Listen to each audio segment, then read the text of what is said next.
जय माँ आदिशक्ति, जय माँ जगत जननी, जय माँ जगदम्बा। बड़ा ही महत्वपूर्ण और पावन समय आ चुका है।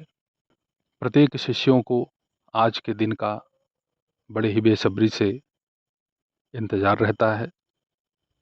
लोगों के मन में ये भावना होती है कि आज हम अपने गुरु को प्रसन्न करने के लिए भांति भांति के प्रयत्न यत्न करेंगे।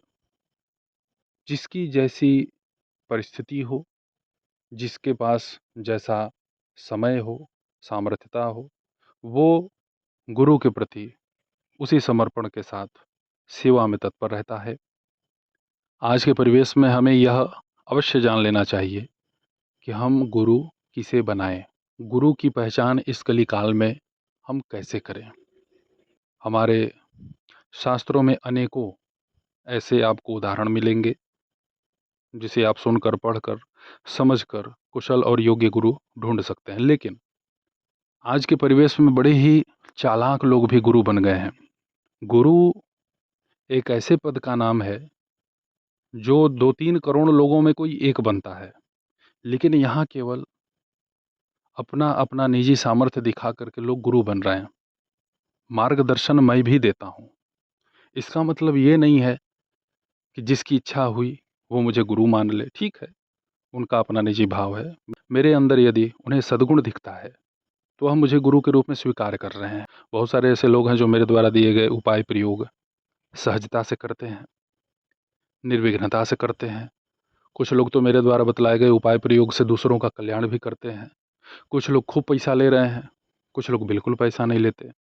तो माता जगदम्बा ये देख रही है कि जो पैसा ले रहा है और जिसके उपाय प्रयोग अपना करके ले रहा है, यदि वह धर्म का कार्य करेगा, वह धर्म पथ पे चलेगा, सो ठीक है।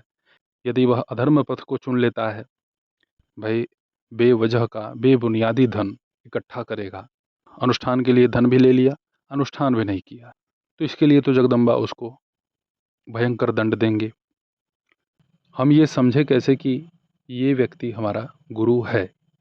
यदि हम कहीं जा रहे हैं किसी व्यक्ति से मिलने, उसका स्वरूप, उसकी वाणी, उसके चेहरे का तेज, उसके व्यापक ज्ञान का भंडार, उसकी उदारता, उसका स्नेह, उसके दिए गए प्रयोग उपाय यदि आपको आकर्षित करते हैं, आपको अच्छे लगते हैं, उस व्यक्ति को देखते ही यदि आपको, या उस व्यक्ति से मिलते ही, या उस व्यक्ति की बातों को सुनते ही आपको आपकी सभी इंद्रियां निर्विकार होती दिखें, आपके मन में अहंकार, क्रोध सब सहज भाव से शून्यता की तरफ जाने लगे, आपके मन में हजारों प्रश्न हो, लेकिन जब आप उस व्यक्ति को सुनते हैं, उस व्यक्ति से मिलते हैं, तो आपके वह सभी प्रश्न लोप हो जाएं, तो समझ लेना चाहिए कि यही हमारे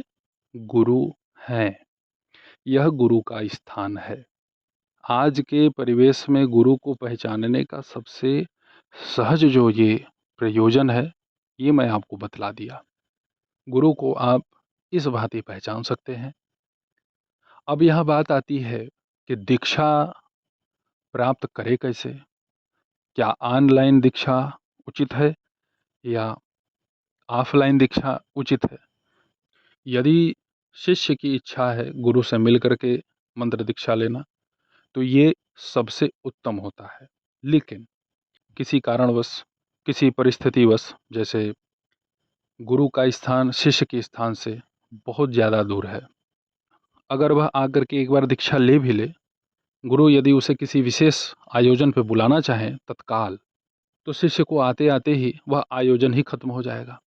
तो दोनों परिस्थिति में एक तो गुरु दीक्षा सन्मुख आकर के गुरु के चरण को स्पर्श करके, गुरु के चरण रज को पान करके, अपने दिव्य दृष्टि के स्थान पर स्पर्श करा करके, या अपने दाहिने कान में मंत्र को गुरु के मुख से बुलवा करके दीक्षा ग्रहण की जाती है। यह पद्धति भी उत्तम है। और ऑनलाइन जो दीक्षा भी दी जा रही है, यह भी किसी भी प्रकार से काटने योग्य नहीं है। गुरु आप किसी को बना रहे हैं तो गुरु बनाने में जल्दबाजी ना करें। यदि किसी को मेरे ही बातों को सुन करके मेरे द्वारा दिए गए उपाय प्रयोग बहुत ही अच्छे लगते हैं और वह ये चाहता है कि मैं इनसे ही दीक्षा लूँ, तो अभी ठहर जाइए, मेरे बारे में और गहन विचार करिए। हो सकता है मैं आपके कल्पनाओं में खरा ना उतरूँ तो। तो इसलिए पहले विचार करिए खूब अच्छे से। मेरे शिष्य हैं, बहुत सारे शिष्य हैं, लेकिन मैं अपने प्रत्येक शिष्यों को जिन्हें भी मैंने दीक्षा दिया है, उन्हें मैंने यही कहा, चाहे वो ऑनलाइन हो चाहे ऑफलाइन हो, मैंने उनसे यही कहा, पहले आप मेरे अंदर अपने सामर्थ्य के अनुसार जितना भी कमी है, दोष है, उसको ढूंढ लो। 1% भी कमी और दोष दिखे तो मुझे गुरु मत मानना। क्योंकि शिष्य गुरु के अंदर यदि दीक्षा लेने के बाद दोष देखा तो उसका नारायण भी किसी भी प्रकार से सद्गति नहीं बना सकते, यह निश्चित है। वो 50,000 लोगों से दीक्षा क्यों न ले ले, लेकिन उसके पहले गुरु उसके लिए त्रिदेव तुल्य हैं। यदि वो अपने पहले गुरु का अवज्ञा करता है, उनके दिए गए उपदेश आदेश का पालन नहीं करता, तो वह शिष्य किसी भी प्रकार के सिद्ध संत का आशीर्वाद लेकर के दिव्य ऊर्जा प्राप्त नहीं कर पाएगा। भाई बहुत सारे मेरे पास ऐसे लोग भी आए हैं जिन्होंने मुझसे ये कहा कि गुरुदेव, मेरे गुरु का चरित्र सही नहीं है, तो मैं उनके अंदर शिव को, ब्रह्मा को, हरि को कैसे देखूं। देखिए, जिस भी व्यक्ति के अंदर आपको काम वासना या ऐसी चीज़ें दिखे कि वो केवल आपका शोषण करना चाहता है, वह आपका किसी प्रकार से हित करना नहीं चाहता, केवल अपने वासना की पूर्ति करना चाहता है, तो ऐसे व्यक्तियों से आपको कोसों दूर रहना चाहिए। भाई आपकी निष्ठा थी, आपने उनके अंदर ईश्वर को देखा, आप उनसे दीक्षा ले लिए, और यदि वह आपके साथ दुर्व्यवहार कर रहे हैं, उनका आचरण स्वयं ही भ्रष्ट है, तो ऐसे लोगों को आपको तत्काल त्याग कर देना चाहिए। दोबारा उनका स्पर्श तक ना करें, क्योंकि वह गुरु है ही नहीं। गुरु वो है जो अपने शिष्य के अंदर से बुरी विचारधाराओं को ही नष्ट कर दे। गुरु वो नहीं होते जो अपने शिष्य के अंदर अवगुण, दुर्गुण को और बढ़ा दें। गुरुओं की कोई सीमा नहीं है, इनकी कोई हम श्रेणी नहीं नियुक्त कर सकते।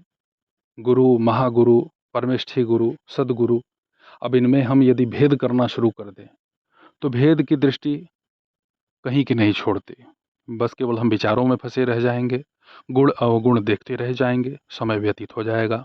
हरि कृपा से यह धरातल चल रहा है, एक से एक सज्जन, साधुजन, संतजन प्रकट हो रहे हैं, तभी जाकर के यह धरा स्थिर है, नहीं तो सब प्रलय हो जाता।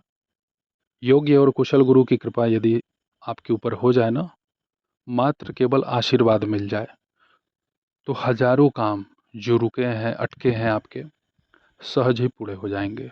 गुरु हमारे लिए कैसे होने चाहिए, ये तो आज आप लोग जान ही गए। बहुत जगह गुरु का जो वर्गीकरण किया गया है, कई कई जगह 21 वर्गीकरण मिलेगा, कहीं 17 मिलेगा, कहीं 11 मिलेगा, कहीं 9 मिलेगा, कहीं 3 मिलेगा, कहीं 7 मिलेगा, बहुत कुछ है। लेकिन मुख्य रूप से गुरु पद को 2 भागों में विभक्त किया गया है। एक तो हो गए भौतिक गुरु, एक हो गए आध्यात्मिक गुरु। इनमें भी बहुत सारे गुरुओं का अलग अलग क्रियाओं के हिसाब से वर्गीकरण किया गया है। कुछ लोग हमें केवल विषयों का ज्ञान प्रदान करते हैं, उनको हम सूचक गुरु कहते हैं। जो हमें भगवान के बारे में स्पष्ट रूप से बतलाते हैं और उत्तम मार्गदर्शन करते हैं, उन्हें हम वाचक गुरु कहते हैं। जो गुरु हमें ईश्वरीय शक्ति की प्राप्ति हेतु आध्यात्म के अंतर्गत विस्तृत ज्ञान प्रदान करते हैं, उत्तम मार्गदर्शन करते हैं, उन्हें बोधक गुरु कहते हैं। बोधक गुरु और वाचक गुरु का जो वैचारिक क्रिया है, वह बिल्कुल एक आधार पे ही है। एक होते हैं निषिद्ध गुरु, जिन्हें उनके लक्षण व्यवहार के आधार पर पहचाना जा सकता है। मैंने तो अभी अभी आप लोगों को बातों बातों में बतलाया ही। निषिद्ध गुरु वो होते हैं जो हमें केवल गलत मार्ग पे ही चलने का उपाय देंगे। आप यदि अभी 20 से 30% कष्ट भोग रहे हो, तो उनके पास जाने पे आपका कष्ट कई गुना बढ़ जाएगा, 100-200% बढ़ जाएगा। तो ऐसे लोगों से तो बच के रहना चाहिए, जो आपको गलत मार्ग का अनुसरण करने के लिए प्रेरित करें। ऐसे लोगों से कोसों दूर रहिए। एक होते हैं विहित गुरु। विहित गुरु किसको कहते हैं? जो हमें आध्यात्म के प्रति आकर्षित करते हैं, प्रेरित करते हैं कि आप ईश्वरीय शक्ति के विषय में, ईश्वरीय सत्ता के विषय में ज्ञान प्राप्त करें, जानें। उस मार्ग के तरफ आकर्षित करने वाले को ही विहित गुरु कहते हैं। कर्णाक्ष गुरु का सबसे बड़ा काम ये होता है कि वो आपको सांसारिक जीवन को छोड़ करके तपस्या करने के लिए प्रेरित करेंगे। उनका बस यही प्रमुख कार्य है, और वो आपको स्पष्ट रूप से कहेंगे सुखों को त्याग करके आप संन्यास धारण करो। और इन सब में सबसे उत्तम प्रभावशाली गुरु कहा गया है परम गुरु को। परम गुरु कौन है? जो हमें जीवन और मृत्यु के बंधन से मुक्त कर दे। आज के परिवेश में परम गुरु तो बड़े ही दुर्लभ हैं। आपको सूचक, वाचक, बोधक, निषिद्ध, विहित, कर्णाख्य सभी मिल जाएंगे, लेकिन परम गुरु बड़े ही दुर्लभ हैं।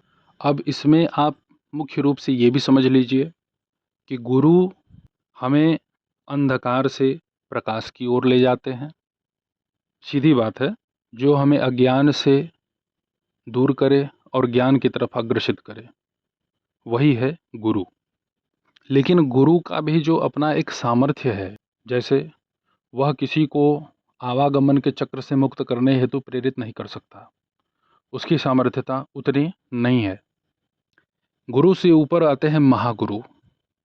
महागुरु कौन है?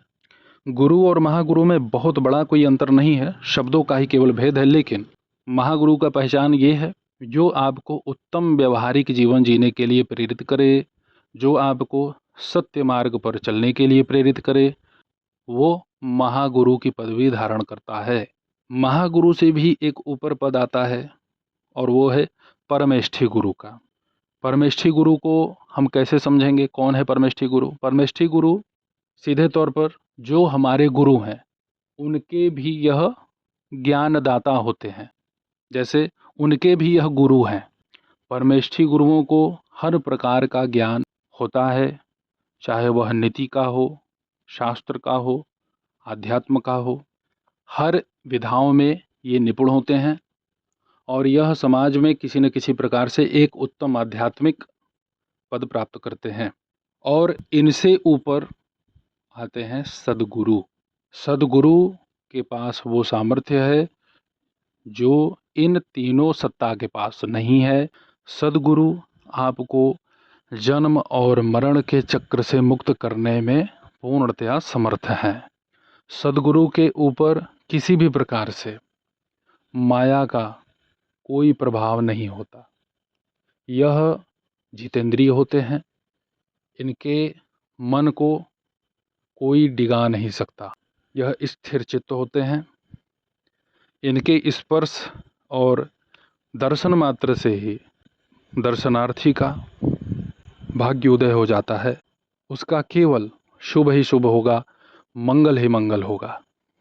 तो आज आप सभी लोगों के सन्मुख हमने गुरु पद, गुरु महिमा के विषय में चर्चा किया। गुरुओं के विषय में जो हमने आज यहाँ पे आप सभी लोगों के सन्मुख जानकारी प्रदान की है, इससे आप सभी लोगों को गुरु ढूंढने में, गुरु बनाने में बहुत ही सहजता होगी। आप सभी लोगों का शुभ हो, हित हो, कल्याण हो। ऐसे ही आप सभी लोगों की सेवा में मैं उपस्थित होता रहूँगा। तब तक आप सभी अपना ध्यान रखें, सुखी रहें, स्वस्थ रहें। जय माता दी। हर हर महादेव।